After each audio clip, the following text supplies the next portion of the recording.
Sa mapagpalang araw po sa inyo lahat mga kaagapay at maligayang pagbabalik po sa aking munting channel, ang Kaagapay Mark.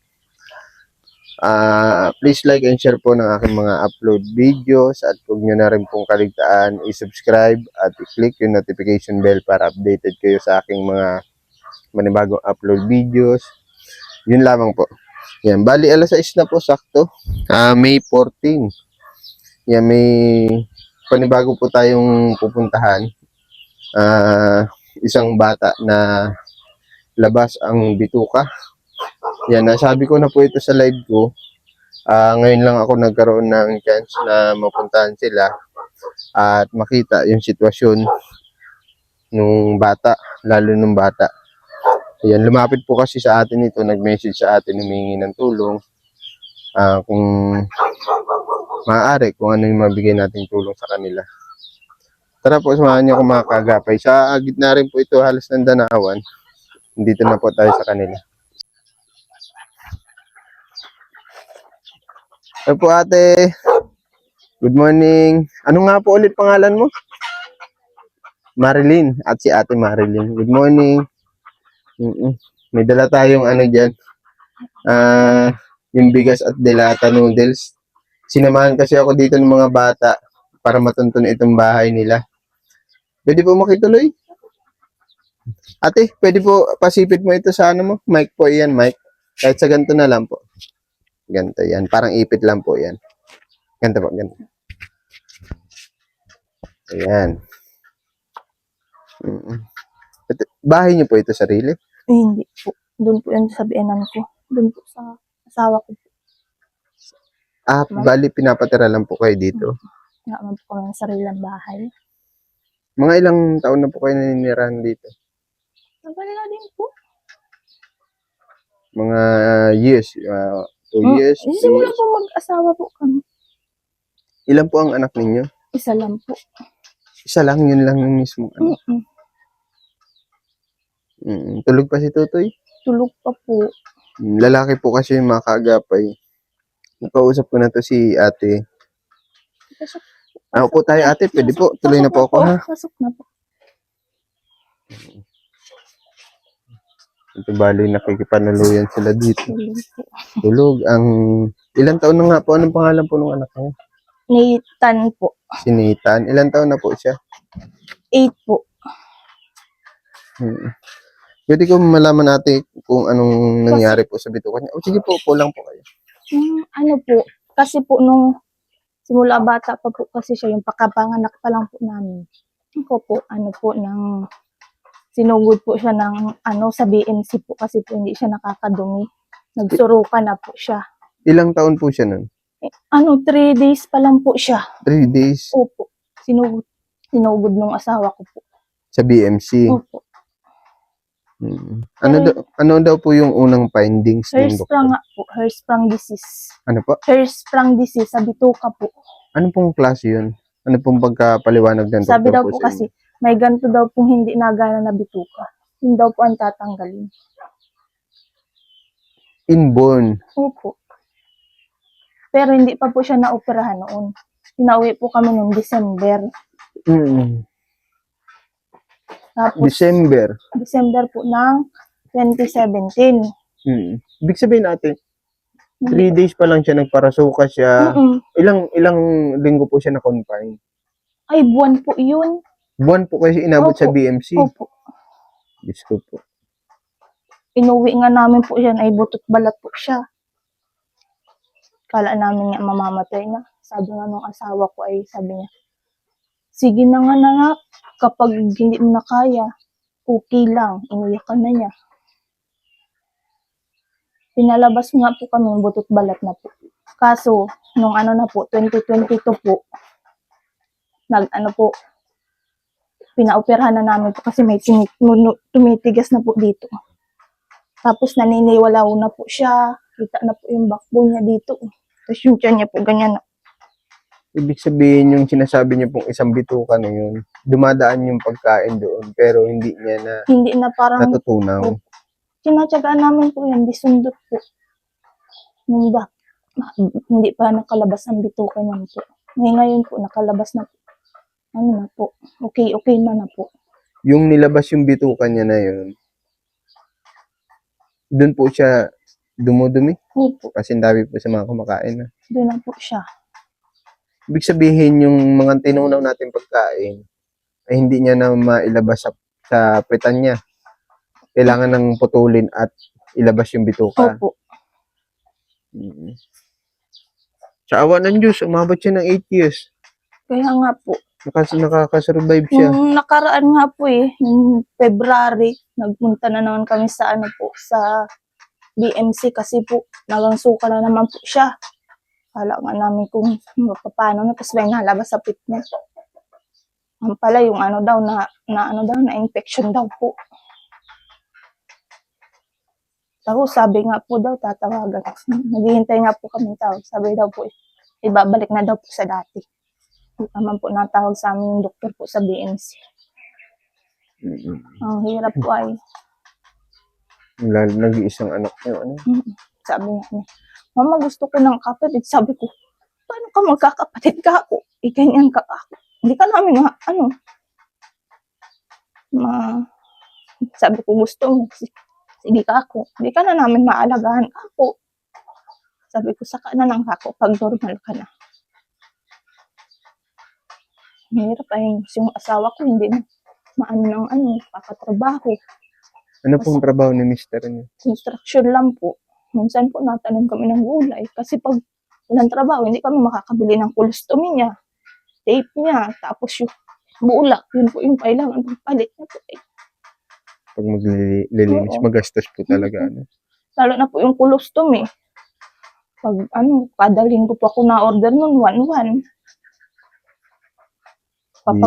Kapag sa diet ka naman po mabili, 250 ang isa. Kaya sa online po ako nabili, 10 piraso po. Makakamura ka. Opo, nakakamura po. Ibig sabihin si mister mo, kayod lang talaga. Kasi pag hindi po, wala kami mabibili. Pagkain nyo pa. Opo. Nung time na nalaman niya po yung ganyang sakit niya, ano po sabi ng doktor? Namamana po ba yan? O Wala man po sinabi. Sabi daw po sa pinaglihingan. Hindi ko man po alam. pero ate, matapat lang kita. Ano po? Kayo po ba ay tinapat ng doktor na pwede lang siya mabuhay ng gantong edad? Wala man po sinabi. Wala man po sinabi. Basta po, sabi daw po, kaya doon po kami tinaboy ng dito sa diet. May chance daw pong ibalik daw po yan kasi naandun daw po yung mga equipment na pwedeng ibalik nga. Sa BMC, kompleto po. Ano? Opo. Okay, nagets ko na. Ibig sabihin, parang gagawan siya ng artificial na bituka, tama? Mm. Para mag-process ng Mm. Ibig sabihin, grabe pala gastusan niyo sa Grabe talaga po. isang linggo. Maraming bawal sa kanya? Wala. Ay, kami na lang po ang bawal sa kanya. Kasi po, pag hindi man po siya nasunod, yun, nasakit na po siya. Namimilipit na po siya kapag hindi po ba siya natutunawan. Namimilipit na po Ibig siya sabihin, sakit. bawal siya mabusog. Bawal siya mabusog ng sobra. Opo. Kami na lang po ang naano sa kanya, na bawal sa kanya. Wala man pong binawal yung doktor. Kami na lang po ang natigil sa kanya. Na bawal. Pero yung pagdumi niya, pag-ihi niya, okay naman po. Okay man po. Yung sa ano lang nga. Tulog si Totoy, nakikita ko nandito sa kabilang Tulog nga kwarto. po. Kayo po ba, nalapit sa mga ibang ahensya ng gobyerno? Ay, nung talaga, wala kami. Nung dinala namin yan po sa February, naglapit talaga po ako. Kasi po, yung gagamitin sa kanyang gamot ay, 5,000 po. Hindi ko naman po kaya. Okay. Kaya naghanap ako. Yung inilagay po sa bituka niya. Yung parang CT scan po. Ningnan niya po. May nilagay sa bituka niya po. Ay, nagpunta ko yan sa Kapitolyo po. Lahat na nilapitan. Kaso po, sa DSW po, hindi po ako nakahingi. Bakit po? Kasi daw po, kailangan daw po ng Medical.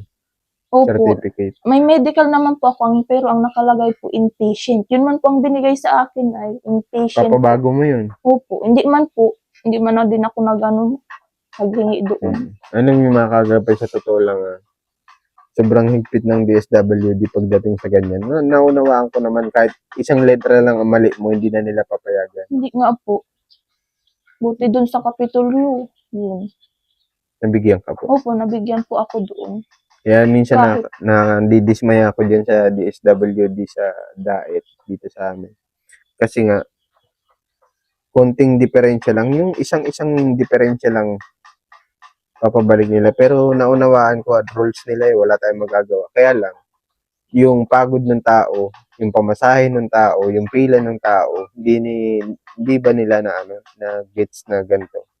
Sa bagay, wala tayong magagawa kung ganun yung patakaran nila. Pero sana, unawain din nila yung sitwasyon ng isang tao. Kaya nga po lumapit sa kanila ay para humingi ng tulong. Kumbaga, wag na nila pahirapan na pabalik-balik. Kasi sayang ang Tama. pamasahe. Hindi mo alam kung saan lugar pagaling yung tao. Di ba po? Yun lang naman ang ko dyan. Reklamo ko sa ganyan. Kasi mahirap mamasahe. Sobrang init pa ng panahon. Kaya nga po ay. Diyos ko. Sana yung maunawaan din nila sitwasyon ng mga pasyente.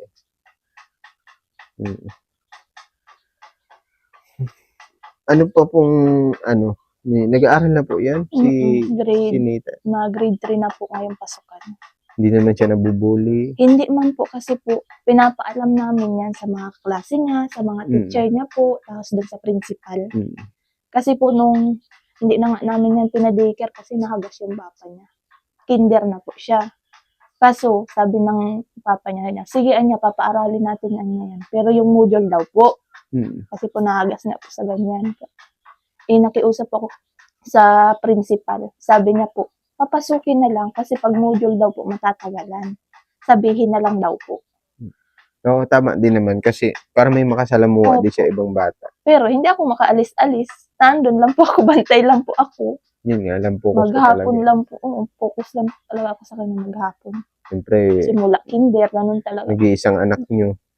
Sino ba namang Kasi minsan po inaabot siya sa sa school lang sinasakit ng tiyan. Mumurutla po. Bigla siya namumutla. Opo. Pag may hindi nga siya po, ay pag nakakakain nga po siya ng nari yung matitigas po. Dati malalambot lang po. Grabe po putla. Kaya yung mga nanay doon ay hagas-hagas dyan na namimilipit na putlang-putla na. Kita na talaga yung dyan sa labi po. So, ibig sabihin, sobrang sakit na po nung tiyan niya. Namimilipit na po. Masipag naman kayo parehas. Asawa mo, sobrang sipag. Lahat binibigay. Kumbaga, mapunan lang yung pangangailangan ninyo. Ikaw naman, talagang focus sa anak mo. At talagang balantayan yung ganyang edad. Lalo't may sakit pa. Ako po si Marilyn Lalio. Nananawagan po ako na makahingi ng konting tulong nyo para na lang po sa anak ko. Kasi po, ang hirap po ay pambili lang po ng colostomy niya po. Tapos, kung ano sa kanya man na lang po. Kahit wag na po sa amin, sa kanya na lang po talagang hinihingi ko po. Kasi di namin na napupunan po ay ang hirap-hirap na po ng buhay. Salamat po. Sana may may makapansin po. Salamat po. Pray lang ate, Opo. Sabi nga nila, hanggat may buhay, may pag-asa. Kung kayo nga mag-asawa na i-survive niyo 8 years, pero mo, simula nung ipanganak siya. Kung ngayon pa ba na nasa tayo ng pagsubok, diba? Ano lang naman, may awa ang Diyos. Talagang kaya binigay sa inyo yan. Siyempre, turing natin yan, anghel Opo, kaya. Kaya. Kaya nabibilib ako sa asawa mo, sa inyong mag-asawa. Kasi nga, at talagang yan pati po, nung una pa lang nung papasok na po siya sa operating room, di nakabaralot na po siya. Nakusa po siya dumigaro, ayaw talaga po magpa-opera nung baby pa siya. Ngayon na lang ay nadami ng kinakain, kaya di na, pina-opera na namin. Kasi ang bata, pag humingi yan, para siyang nag-cravings. Opo. Minsan gusto na matamis, kahit alam niya Bawal. Ano nga, kahapon nga, kakakain pala ng kain. Sabi niya, Mama, makain ako ng biskwit. Sabi ko, pag nagsakit naman ka ako, ang ano mo, tummy mo. Hmm. Ayun po siya mga kagapay. Pakita ko lang sa inyo saglit. Tulog po si Nathan. And, so, ito yung dala natin. Galing kay Sir Efren Tibay, yung mga ayuda natin. Pray lang po ating Apo. Marilyn. Ano? Apo. May awa ang Diyos. Mapunta na din po ako ha. Sige po.